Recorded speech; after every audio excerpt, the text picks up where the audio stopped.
स्वागत है बच्चों आपका कौटिल्य एकेडमी में। तो मैं हूं धर्मेंद्र सिंह, आपका साइंस टीचर, और आज हम लोग पढ़ने जा रहे हैं बायोलॉजी का सेल स्ट्रक्चर या fundamental unit of life cell chapter. और इस चैप्टर में आज हम लोग पढ़ेंगे साइटोप्लाज्मिक ऑर्गेनेल। बाकी इसके अलावा भी बहुत अच्छे सेल में जो इसके पहले पढ़ा जाना चाहिए, और उसमें जो शामिल है चीज़ें वो mainly general introduction of cell, cell theory, nucleus, और इसके अलावा भी कुछ इंपॉर्टेंट पॉइंट्स हैं जो डिस्कशन में आए हैं। उससे संबंधित सारे वीडियोस पड़े हुए हैं, आप उनको देख लें जिससे कि आप इसके पहले के कॉन्सेप्ट को ठीक से समझ पाएं। आज हम लोग पढ़ाएंगे साइटोप्लाज्मिक ऑर्गेनेल्स के बारे में। तो साइटोप्लाज्मिक ऑर्गेनेल्स एक कई सारे ऑर्गेनेल्स हैं, बट आज हमें 3 ऑर्गेनेल्स कंप्लीट करने हैं। एक एंडोप्लाज्मिक रेटिकुलम, दूसरा Golgi body, and third is lysosome. ये बहुत आसानी से कंप्लीट इसलिए हो जाएगा क्योंकि तीनों एक दूसरे से कनेक्टेड हैं, एक दूसरे से जुड़े हुए हैं। इस वजह से इसको समझना थोड़ा सा आसान होगा।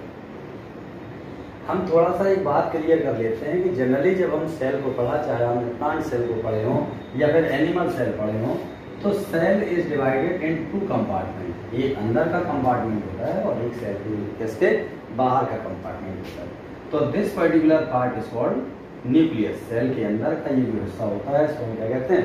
न्यूक्लियस कहते हैं। और न्यूक्लियस के अंदर जो भी फ्लूइड मटेरियल प्रेजेंट होता है, whatever is present inside the nucleus is called nucleoplasm. दोनों को मिला के हम क्या कहते हैं? जो भी फ्लूइड मटेरियल है उसको हम न्यूक्लियोप्लाज्म कहते हैं। और न्यूक्लियस के बाहर जो भी फ्लूइड मटेरियल है दैट इज कॉल्ड साइटोप्लाज्म। तो हमने इसको क्या है 2 पार्ट में समझना है, एक तो साइटोप्लाज्म और न्यूक्लियोप्लाज्म। न्यूक्लियोप्लाज्म में जो कुछ भी है या न्यूक्लियस जो कुछ भी है वो हम इसके पहले पढ़ चुके हैं। अब हम पढ़ रहे हैं साइटोप्लाज्म या साइटोप्लाज्म में जो कुछ भी। तो साइटोप्लाज्म में जो न्यूक्लियस के बाहर प्रेजेंट है उसमें जो भी ऑर्गेनेल्स प्रेजेंट होते हैं they are called cytoplasmic organelles कहलाते हैं। साइटोप्लाज्मिक ऑर्गेनेल्स, साइटोप्लाज्मिक ऑर्गेनेल्स में सबसे पहले हम समझते हैं एंडोप्लाज्मिक रेटिकुलम के बारे में।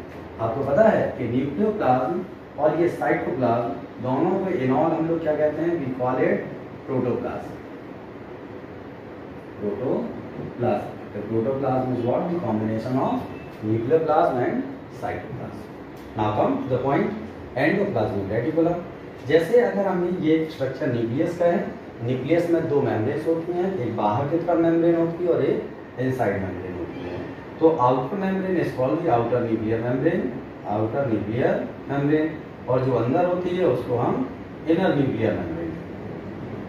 दोनों मेम्ब्रेन्स के बीच में एक स्पेस होती है, इसको इंटरमेम्ब्रेनस स्पेस कहते हैं।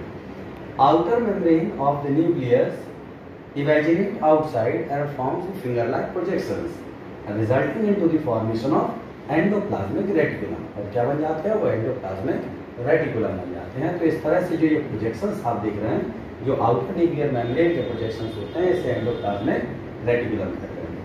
एंडोप्लाज्मिक रेटिकुलम है वो एंडोप्लाज्मिक रेटिकुलम जिसके ऊपर इस तरह से डॉट लाइक स्ट्रक्चर्स होते हैं, they are called rough endoplasmic reticulum, and these dot like structures are actually called ribosomes. ये जो डॉट लाइक स्ट्रक्चर्स हैं, इन डॉट लाइक स्ट्रक्चर्स को राइबोसोम्स के नाम से जाना जाता है। तो वो एंडोप्लाज्मिक रेटिकुलम जिसपे इस तरह से राइबोसोम के डॉट लाइक स्ट्रक्चर होते हैं, that is called the rough endoplasmic reticulum. Rough endoplasmic reticulum and जिन पे इस तरह के राइबोसोम लाइक स्ट्रक्चर नहीं होते हैं, that's called smooth endoplasmic reticulum. तो 2 तरह का एंडोप्लाज्मिक रेटिकुलम है, एक तो रफ और दूसरा स्मूथ। रफ एंडोप्लाज्मिक रेटिकुलम वो है जिस पे राइबोसोम प्रेजेंट है, और स्मूथ एंडोप्लाज्मिक रेटिकुलम वो है जिस पे राइबोसोम प्रेजेंट नहीं है। अब सवाल ये आता है कि ये सेल के अंदर काम क्या करते होंगे? तो जो रफ एंडोप्लाज्मिक रेटिकुलम है उसका काम क्या है? प्रोटीन के सिंथेसिस में मदद करना, प्रोटीन सिंथेसिस से संबंधित मदद करना, क्योंकि रफ एंडोप्लाज्मिक रेटिकुलम पे राइबोसोम होते हैं और ये राइबोसोम प्रोटीन सिंथेसिस के लिए टेम्पलेट प्रोवाइड करते हैं। तो ribosome provide the template for the protein synthesis and rough endoplasmic reticulum help in this process. Smooth endoplasmic reticulum जो होती है, this helps in the storage process. इसका काम है स्टोरेज करना, और स्टोरेज किस बात का? फैट का, या लॉन्ग चेन जो फैट्स होते हैं, फैटी सब्सटेंसेस होते हैं, उसको स्टोर करने का काम स्मूथ एंडोप्लाज्मिक रेटिकुलम होता है। इसके अलावा भी और फंक्शन होते हैं एंडोप्लाज्मिक रेटिकुलम के, but they will be later discussed into the further topics. अब हम लोग पढ़ने जा रहे हैं, समझने जा रहे हैं गोल्गी बॉडी को या गोल्गी कॉम्प्लेक्स को। Golgi body is also known as Golgi complex and Golgi complex या Golgi body is also called dictyosome. क्या कहते हैं इसको? Dictyosome. This dictyosome actually was discovered by Camillo Golgi. इसकी जो डिस्कवरी है वो किसको जाती है? कैमिलो गोल्गी को जाती है। तो Camillo Golgi discovered Golgi complex. So on the honor of the Camillo Golgi, we call this organelle Golgi complex. So what do you see in the Golgi complex? You will find some sort of membrane-bound vesicles produced by endoplasmic reticulum. Endoplasmic reticulum से कुछ छोटे-छोटे से vesicles बनते हैं, membrane-bound structures होते हैं जिनको क्या कहते हैं? Vesicle।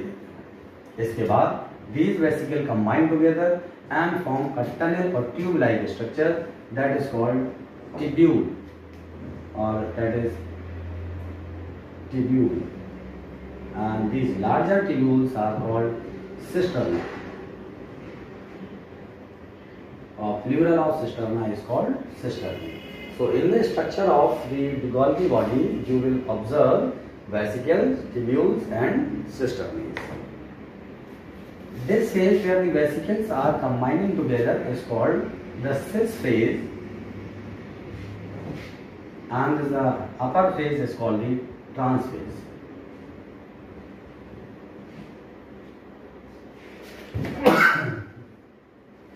Trans phase. Cis phase is also called forming phase, and trans phase is also called maturing phase. Maturing phase, क्योंकि यहाँ पे गोल्गी कॉम्प्लेक्स मैच्योर हो रही होती है और यहाँ से गोल्गी कॉम्प्लेक्स फॉर्म हो रही होती है। तो in the structure of the Golgi complex you will find 3 basic minor structures, vesicles, tubes and cisterna. अब गोल्गी कॉम्प्लेक्स मेन जो काम होता है, principal function of the Golgi complex is secretion. इसका मेन जो काम है वो क्या है? Secretion. Secretion of different chemical substances. ये गोल्गी कॉम्प्लेक्स है, हमें बॉडी में जो हार्मोन्स बनते हैं या एंजाइम्स जो बनते हैं वो किसके मदद से बनते हैं? गोल्गी कॉम्प्लेक्स की मदद से ही बनते हैं। अब गोल्गी कॉम्प्लेक्स जिन एंजाइम्स का फॉर्मेशन करते हैं वो एंजाइम बाउंड वेसिकल्स के फॉर्म में होते हैं। They enzyme bound vesicles are called lysosomes. A typical lysosome contains enzymes called catalase. This is what the lysosome. ऐसे मेम्ब्रेन बाउंड वेसिकल होती हैं जिन्हें कैटालेज कहते हैं। इट में contain dehydrogenase, may contain oxidase, may contain reductase, may contain isomerase, etc.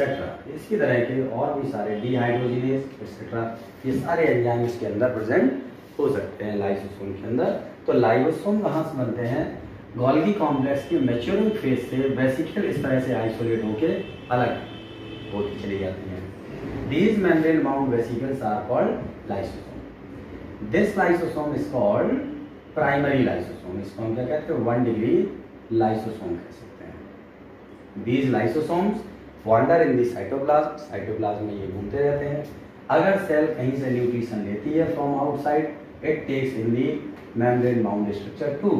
These membrane bound food vesicles now are present here. This is called the food vesicle. ये कहलाती है food vesicle है। तो food vesicle and the lysosome combines together, दोनों आपस में combine हो जाती हैं और दोनों का मटेरियल यहाँ इस तरह से मिक्स हो जाएगा। तो food is mixed with the enzymes of the lysosome. This is called 2 degree lysosome, or that is also known as secondary lysosome. So now what happens in the 2 degree lysosome or the secondary lysosome? Enzymes performs the simplification of the food. तो complex form of the food which is present inside the lysosome gets digested. क्या होगा? इसका digestion होगा।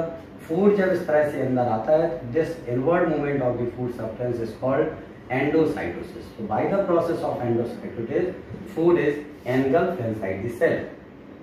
Now This food vesicle combines with the lysosome and form the secondary lysosome in which the process of digestion takes place. When the digestion is from digestion का मतलब क्या है कि when the complex form of the food क्या है complex form of the food changes into the simplest food. जो complex food simplest food में change होता है in the presence of enzymes, then this process is called digestion. क्या कहते हैं इसको? डाइजेशन. और यहाँ जो फूड एंटर करता है this first step is called ingestion. तो first step is called ingestion and second step is called digestion. And now the simplified food simplest form of the food moves from the lysosome to outside. ये बाहर की तरफ move करता है इस तरह से and this process is called third step. This is called absorption. Right? After absorption, whatever vesicle is remaining is called 3-degree lysosome. Right? This 3-degree lysosome contains waste substance and the nutritive substance present in the cytoplasm, which comes by the process of absorption, disappears in the form of energy. Then fourth step is called assimilation. After assimilation, this waste or 3-degree lysosome comes in contact with the membrane and is evacuated out. This step is called egestion. So fifth step is called egestion. So lysosome performs intracellular mode of digestion. Lysosome का काम है कि intracellular digestion perform करे by following the 5 steps: ingestion, digestion, absorption, assimilation and egestion. This is the function of lysosome. Lysosome may also do one more thing कि when the cell undergo the process of starvation, or if anybody don't take food for a long time, then cell requires energy and it digests the own cell organelles. What is by the process of autolysis?